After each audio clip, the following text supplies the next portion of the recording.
दोस्तों, मैं रवि रंजन कुमार आप सभी को ज्ञान का सफ़र में स्वागत करता हूं। दोस्तों, मैं आप लोगों के लिए 20 इंपॉर्टेंट क्वेश्चन लेकर आया हूं जो कोशिका टॉपिक से है। इन टॉपिक से जो भी प्रश्न एग्ज़ाम के पॉइंट ऑफ व्यू से है मैं सभी को लिया हूं, जो group D NTPC SSC exam में बार बार पूछा जाता है। कोशिका टॉपिक से एक या दो प्रश्न आता ही आता है, जिसको आज हम लोग कवर करेंगे। साथ ही सारे ऑप्शन को भी एक्सप्लेन किया जाएगा इस वीडियो में, तो बहुत ही मज़ा आने वाला है। दोस्तों, पहले हम आपको बता दें कि अगर आप इस चैनल पर नए हैं तो इस चैनल को सब्सक्राइब करें और बेल आइकन दबाएं, ताकि आने वाले मेरे वीडियो का नोटिफिकेशन सबसे पहले आप तक पहुंचे। ठीक है, क्वेश्चन नंबर जो 1 है ये है। तो देखिए, ये क्वेश्चन कह रहा है कि कोशिका शब्द का प्रयोग सर्वप्रथम किसने किया, यानी कोशिका शब्द का इस्तेमाल किसने किया था। तो पहला ऑप्शन है स्वान, दूसरा है अरस्तु, तीसरा है रॉबर्ट हुक और स्लाइडेन। तो इसका जो राइट आंसर होगा वो होगा option number C, Robert hook.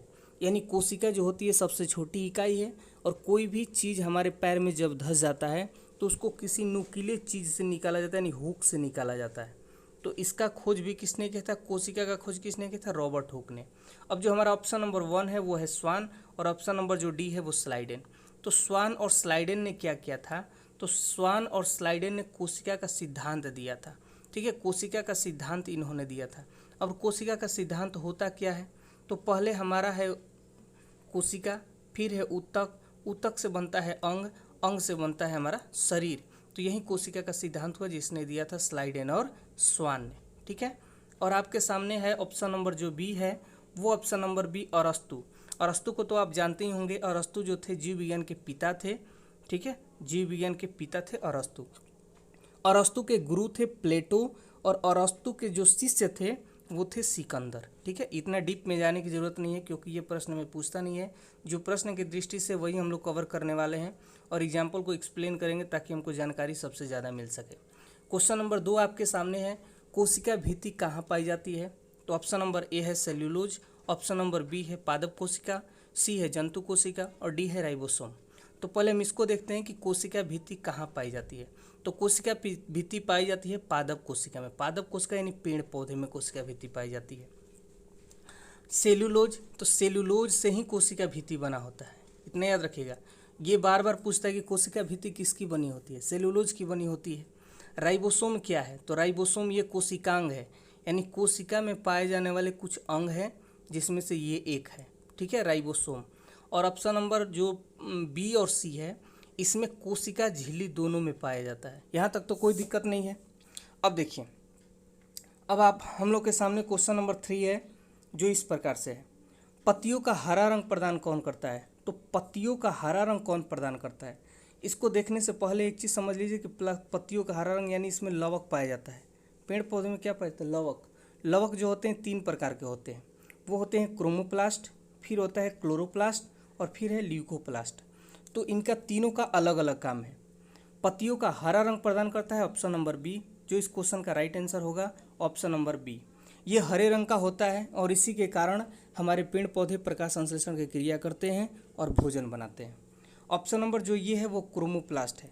Chromoplast जो होता है वो रंग होता है उसमें, जैसे फूलों में, बीजों में, फलों में क्रोमोप्लास्ट के द्वारा होता है।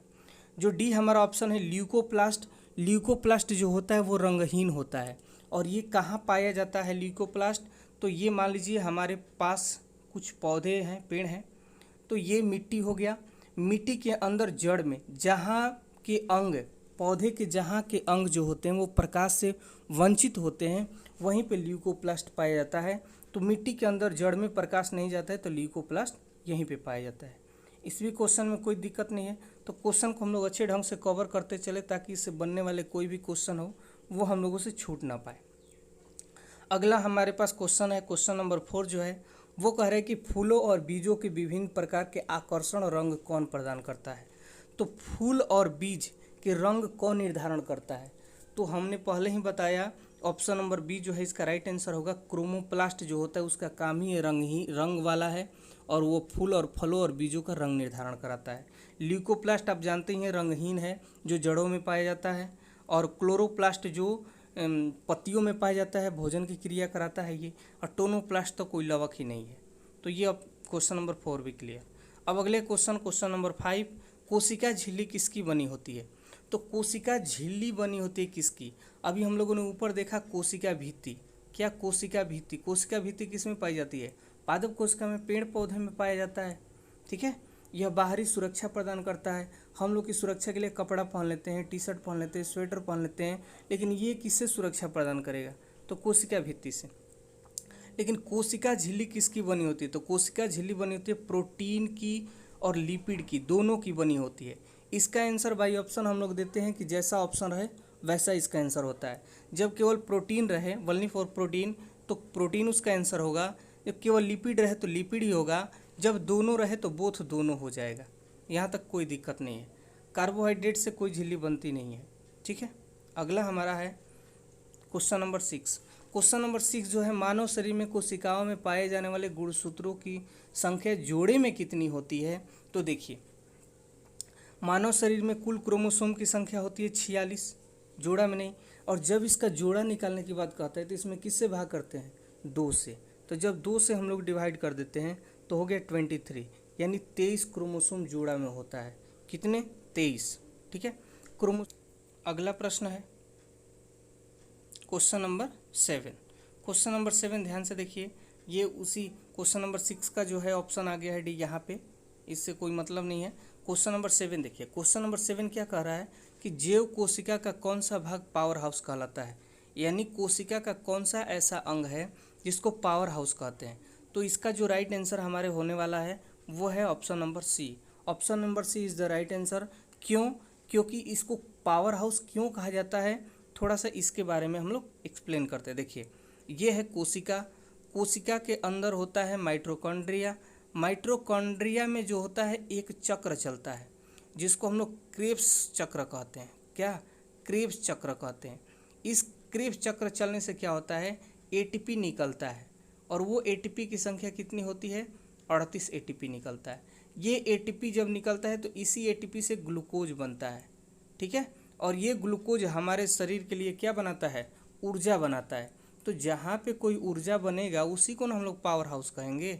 तो पावर हाउस किसको कहा जाता है? माइटोकॉन्ड्रिया को कहा जाता है। ये ऑप्शन नंबर 1 क्या है? कोशिका भित्ति। तो कोशिका भित्ति जो होती है पादप कोशिकाओं में पाई जाती है, सेलुलोज की बनी होती है। केंद्रक क्या है? तो केंद्रक जो है कोशिका के कोशिकांग है जो कोशिका के अंदर पाए जाते हैं, और संपूर्ण शरीर तो होगा ही नहीं। ठीक है, अगले प्रश्न की तरफ चलते हैं। क्वेश्चन नंबर 8 आपके सामने है। ये जीवन की मूलभूत इकाई क्या है? तो हम लोगों ने जाना है कि शरीर की सबसे छोटी इकाई क्या है। तो जो शरीर की सबसे छोटी इकाई होगी वही ना जीवन की मूलभूत इकाई होगी। तो option number A is the right answer. Option number B जो है अंग है। अंग जो होता है पहले कोशिका बनता है, कोशिका से ऊतक बनता है, ऊतक से तब जा कर के अंग बनता है। तो ये तो मूलभूत इकाई नहीं होगा, ये अंग हो गया। ऊतक, ऊतक कोशिका से बड़ा होता है। ये नाभिक जो है, नाभिक कोशिका के अंदर पाया जाता है जिसको हम लोग नाभिक कहते हैं या केंद्र कहते हैं। ठीक है, अगला देखिए क्वेश्चन नंबर 9। क्वेश्चन नंबर 9 है कि किस कोशिकांग को कोशिका का मास्टर कहा जाता है? अब कोशिका का मास्टर क्यों कहा जाता है? तो देखिए, मास्टर का काम होता है कि किसी भी स्टूडेंट को कंट्रोल करना, जितने भी उनके पास में जितने भी छात्र हैं उन सभी को गाइड करना। तो देखिए, ये हमारा हो गया कोशिका। कोशिका के अंदर बहुत से कोशिकांग होते हैं, जैसे माइटोकॉन्ड्रिया हो गया, गल्जी बॉडी हो गया, ये इंडोप्लाज्मिक रेटिकुलम हो गया, बहुत सारे अंग हैं। तो इसको गाइड कौन करता है? केंद्र करता है। केंद्र का काम क्या है? इसको निगरानी करना, इसलिए इसको मास्टर कहा जाता है। इसको कहता है तुम काम करो, इसको कहते हैं काम करो काम करो काम करो। अगर ये काम नहीं करता है तो एक पनिशमेंट देने वाला होता है लाइसोसोम। लाइसोसोम, उसको आत्महत्या की थैली कहा जाता है। आत्महत्या की थैली क्यों कहा जाता है? क्योंकि इसके अंदर जल अपघट्य एंजाइम पाया जाता है, और ये जब कोई काम नहीं करता है तो ये केंद्र किसको कहते हैं कि देखो ये काम नहीं कर रहा है, तो ये क्या करता है कि अपने अंदर से जल अपघट्य एंजाइम निकाल कर ये इन लोगों पर छींटने लगता है, तो ये लोगों की मृत्यु हो जाती है। इसलिए इसको केंद्रक का जो होता है, कोशिका का मास्टर किसको कहा जाता है? नाभिक को कहा जाता है या केंद्रक को कहा जाता है, यही इसका गाइड करता है। ठीक है, चलिए क्वेश्चन नंबर 10। क्वेश्चन नंबर 10 जो आपके सामने है कि कोशिका में मौजूद सबसे बड़ा कोशिकांग कौन सा है? आखिर कोशिका के अंदर बहुत सारे कोशिकांग है, तो वह कौन सा कोशिकांग है जो सबसे बड़ा होता है? तो देखिए, जंतु कोशिका या पादप कोशिका दोनों में पाया जाता है अंतःप्रद्रव्य जालिका। अंतःप्रद्रव्य जालिका एक भाग में जो होती है सॉफ्ट होता है और एक तरफ में होता है जो रफ होता है। रफ माने खुरदरा, सॉफ्ट माने मुलायम। तो खुरदरा का क्या काम है? तो खुरदरा जो भी पार्ट होता है उस पर छोटे छोटे छोटे छोटे बिंदु जैसा रचना पाया जाता है। जो छोटे छोटे बिंदु जैसा रचना पाया जाता है वही हमारा क्या है? वो राइबोसोम है। और राइबोसोम का ही काम है प्रोटीन का निर्माण करना। ठीक। और ये जो सॉफ्ट है, जो मुलायम है, इसमें वसा का निर्माण होता है। किसका निर्माण होता है? वसा का निर्माण होता है। तो इसका जो राइट आंसर होने वाला है वो क्या है कि सबसे बड़ी कोशिकांग कौन सी है? तो वह है अंतःप्रद्रव्य जालिका जो होती है सबसे बड़ी कोशिका होती है। और इसी अंतःप्रद्रव्य जालिका के अंतर्गत दो पार्ट होता है, एक सॉफ्ट होता है, एक रफ होता है। तो सॉफ्ट वाला में जो होता है, रफ वाला में जो होता है राइबोसोम पाया जाता है और राइबोसोम प्रोटीन का निर्माण करता है। ठीक है। नाभिक, तो नाभिक तो आप समझ ही गए, केंद्रक, यानी ये किसी भी अंग को कंट्रोल करता है, यानी इसको कोशिका का मास्टर भी कहा जाता है। अगला क्वेश्चन नंबर जो है 11। तो क्वेश्चन नंबर 11 जो है, निम्न में से कौन सा कोशिकांग केवल जंतु कोशिका में पाया जाता है? ठीक है, जंतु कोशिका में पाया जाता है। तो लाइसोसोम ये तो पाया ही जाता है, राइबोसोम ये भी पाया जाता है, सेंट्रोसोम ये भी पाया जाता है। इसका मतलब यहाँ पे क्वेश्चन जंतु न करके क्या होगा? पादप होगा, क्योंकि ये तीनों पाए जाते हैं जंतु में। और पादप में जो होते हैं हरित लवक पाए जाते हैं, ये तो पता ही है। लवक 3 प्रकार के होते हैं जो पादप कोशिका में पाए जाते हैं। एक का काम है रंग का निर्धारण करना, एक का काम है पत्तियों का हरा रंग करना, और एक का काम है जड़ में रहता है जो रंगहीन होते हैं, ल्यूकोप्लास्ट, क्रोमोप्लास्ट। और क्वेश्चन नंबर 12 जो है वो है, किस कोशिकांग को प्रोटीन का कारखाना कहा जाता है? किस कोशिकांग को प्रोटीन का कारखाना कहा जाता है? तो प्रोटीन का निर्माण कौन करता है? राइबोसोम करता है, जो अंतःप्रद्रव्य जालिका के रफ भाग में होता है, जो बिंदु बिंदु जैसा होता है, वही प्रोटीन का क्या करता है? निर्माण करता है। ठीक है, तो कौन निर्माण करता है? राइबोसोम। ऑप्शन नंबर सी इसका आंसर होगा। ऑप्शन नंबर ए जो है हरित लवक, ये तो पाया जाता है पादप कोशिका में। फिर है लाइसोसोम। लाइसोसोम को आत्महत्या की थैली भी कहा जाता है।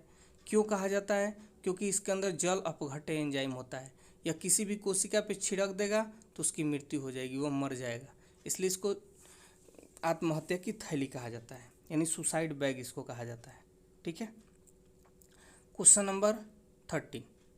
क्वेश्चन नंबर जो 13 है वो क्या है? जंतु कोशिका में निम्न में से क्या अनुपस्थित रहता है? जंतु कोशिका में क्या नहीं होता है?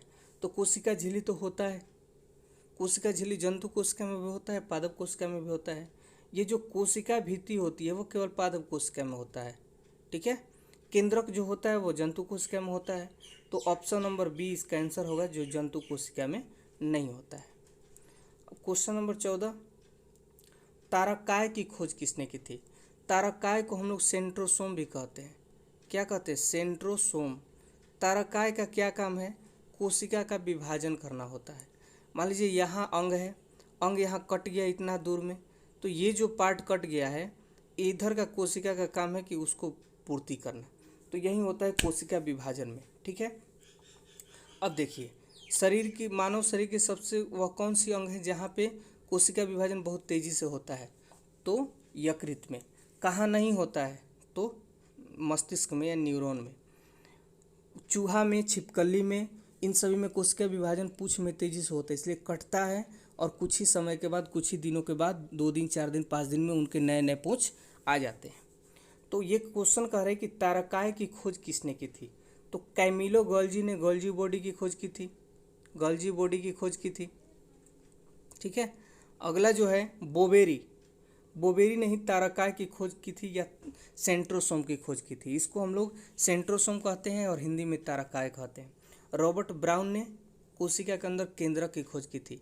आम, आम के अंदर हो गया इटली, इटली किस कलर का होता है? ब्राउन कलर का होता है। तो कोशिका के अंदर होता है केंद्रक, उसको भी खोज किया था ब्राउन ने। डी डुबे ने किसकी खोज की थी? तो डी डुबे ने खोज की थी लाइसोसोम की, जिसको आत्महत्या की थैली कहते हैं, उसकी खोज की थी डी डुबे ने। खोज बहुत बार पूछा गया है और ये बार बार प्रश्न में पूछता है, इसलिए इसको ध्यान से देखिएगा। क्वेश्चन नंबर 15 जो है, निम्न में से कौन सी सबसे छोटी कोशिका कौन सी है, सबसे छोटी कोशिका कौन सी है। तो देखिए सबसे छोटी कोशिका दिया है ऑप्शन नंबर ए माइक्रोप्लाज्मा, अमीबा, जीवाणु, शुतुरमुर्ग का अंडा। तो हम आपको बता दें कि कोई भी छोटी से छोटी वस्तु को देखने के लिए हम लोग किसकी इस्तेमाल करते हैं, सूक्ष्मदर्शी की इस्तेमाल करते हैं। तो उस सूक्ष्मदर्शी से पता चलता है, सूक्ष्मदर्शी को हम लोग माइक्रोस्कोप भी कहते हैं। तो छोटी से छोटी वस्तु को देखने के लिए माइक्रोस्कोप, तो इससे पता चलता है कि सबसे छोटी कोशिका कौन सी है, माइक्रोप्लाज्मा। जो बी हमारा ऑप्शन है वो अमीबा है, जो एक कोशिकीय जीव है। जीवाणु, ये जीवाणु है जिससे बहुत सारे रोग होते हैं, ये भी कवर हम लोग अगले बार करने वाले हैं। कभी इसका भी टॉपिक लेकर आपके सामने आएंगे कि जीवाणु से कौन कौन रोग होते हैं। ठीक है, अगला जो ऑप्शन है शुतुरमुर्ग का अंडा। शुतुरमुर्ग का अंडा ये सबसे छोटा नहीं बल्कि सबसे बड़ा होता है। बड़ा जो कोशिका होता है वो कौन होता है, शुतुरमुर्ग का अंडा। ठीक है, क्वेश्चन नंबर 16 कह रहा है कि मनुष्य की सबसे लंबी तंत्रिका कोशिका कौन सी होती है। सबसे लंबी तंत्रिका कोशिका नहीं, मनुष्य की सबसे लंबी तंत्रिका कोशिका, तो ये तंत्रिका कोशिका ऑप्शन नंबर सी, जिसको हम लोग मस्तिष्क भी कहते हैं या इसको न्यूरॉन भी कहते हैं। तो सबसे लंबी जो होती है वो न्यूरॉन, मस्तिष्क या तंत्रिका कोशिका होता है। अंडाणु जो क्या है, अंडाणु जो है मनुष्य की शरीर की सबसे बड़ी कोशिका। शुक्राणु जो है मनुष्य की शरीर की सबसे छोटी कोशिका है। तो ये याद हो गया, मनुष्य की शरीर की सबसे बड़ी कोशिका अंडाणु, शरीर की सबसे छोटी कोशिका जो होती है वो है शुक्राणु, और जो लंबी होती है वो होती है तंत्रिका कोशिका। इसी बात पे और हम लोग यहीं पे याद रखते हैं कि कोशिका विभाजन कहाँ पे नहीं होता है, तो तंत्रिका कोशिका में कोशिका विभाजन नहीं होता है। सबसे तेजी से कोशिका विभाजन कहाँ होता है, तो लीवर में सबसे ज़्यादा तेजी से कोशिका विभाजन होता है, लीवर में। ठीक है, क्वेश्चन नंबर 17 निम्न में से एक कोशिकीय जीव कौन सा है। एक कोशिकीय जीव किसको कहते हैं, जो एक ही कोशिका से बना होता है और उसी में उसका सारा कार्य होता रहता है, कार्य संपन्न होता है। इसमें कोशिका विभाजन बहुत ही तेजी से होता है। तो एक कोशिकीय जीव जो हो गया वो कौन सा हो गया, अमीबा, पैरामीशियम और दोनों। तो एक कोशिकीय जीव के अंतर्गत आता है अमीबा भी आता है और पैरामीशियम भी आता है, जो एक कोशिकीय का बना होता है। तो इसका आंसर हो जाएगा दोनों, ए और बी दोनों। ठीक है, अब देखिए क्वेश्चन नंबर 18 कोशिका का सिद्धांत किसने दिया था। रॉबर्ट हुक ने किसकी खोज की थी, कोशिका की, और स्लाइडेन ने कोशिका का सिद्धांत दिया था, और रॉबर्ट ब्राउन ने केंद्रक की खोज की थी, कोशिका के जो अंदर होता है, और लीवेनहॉक ने क्या किया था, जीवित कोशिका की खोज की थी। किस कोशिका की, जीवित कोशिका की खोज की थी एंटोनी वॉन लीवेनहॉक ने। ठीक है, अगले प्रश्न की तरफ हम लोग बढ़ते हैं। तो इसका जो राइट आंसर हो जाएगा वो होगा स्लाइडेन एवं स्वान। अगला प्रश्न है क्वेश्चन नंबर 19 मनुष्य के शरीर में सबसे तेजी से कोशिका विभाजन कहाँ होती है। तो मस्तिष्क में तो होती ही नहीं है, यकृत में सबसे ज़्यादा तेजी से होती है। Option number B is the right answer. हड्डी में नहीं, इनमें से सभी में नहीं होगा। क्यों नहीं होगा, क्योंकि मस्तिष्क में तो होता ही नहीं है, यकृत में सबसे अधिक तेजी से विभाजन होता है, तो इनमें से सभी ऑप्शन नहीं होगा। क्वेश्चन नंबर 20 यानी 20 स्त्री में कौन सा क्रोमोसोम होता है। तो क्रोमोसोम जो होता है वो कितने होते हैं, 46, और जोड़ा में पूछेगा तो 23, लेकिन XX जो होता है स्त्री में होता है और XY जो होता है वो पुरुष में होता है। X ही निर्धारण करता है कि लड़की होगा कि लड़का। अगर X क्रिया किया तो लड़की, अगर Y क्रिया किया तो लड़का। इसके बारे में भी अभी बहुत सारा प्रश्न बनता है, क्वेश्चन जो एग्ज़ाम में आता है, लेकिन अभी जो भी कोशिका से बनने वाले इम्पोर्टेंट टॉपिक थे हम लोगों ने उनको कवर किया, और यहीं से बार बार प्रश्न उठ करके आता है हमारे परीक्षा में। तो उम्मीद है कि आप लोग को वीडियो अच्छा लगा होगा।